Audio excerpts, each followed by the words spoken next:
یہ عقیدہ اپنے ذہن میں پکا کر لیں کہ رزق دینے والا اللہ اور صحت دینے والا اللہ، عزتیں اور ذلتیں اللہ کی حکمت کا تقاضا ہے۔ اپنی زندگی کے اندر عقائد کی مضبوطی پیدا کریں۔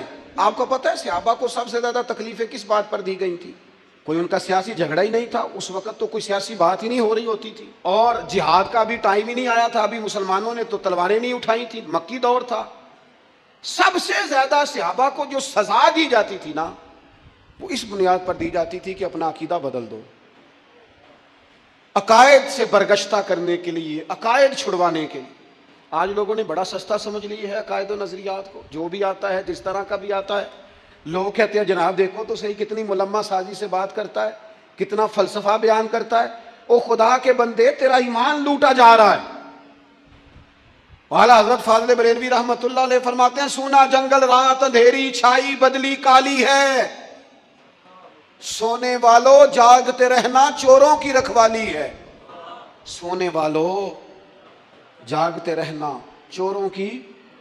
یہاں تو لوگ ہمارے عقائد کو تباہ کر رہے ہیں، صحابہ اور اہل بیت کے بارے میں، حضور کی نسبتوں کے بارے میں، اور ہمیں فکر نہیں ہے۔ اتنی دور لے جایا جا رہا ہے، اتنا فکری انتشار اور اتنی غلیظ باتیں معاذ اللہ ذہنوں میں اتاری جا رہی۔ خدا را کچھ تھوڑی توجہ کریں، ہر چمکنے والی چیز سونا نہیں ہوا کرتی۔ تھوڑا سا نا، وہ کسی نے کہا تھا یوں چلے آؤ نہ برچھی تان کر، اپنا بیگانہ ذرا پہچان کر۔ اور کسی نے کہا تھا اگر دنیا میں رہنا ہے تو کچھ پہچان پیدا کر، کچھ پہچان پیدا کر۔ لباس خضر میں یہاں سینکڑوں راہزن بھی پھرتے ہیں۔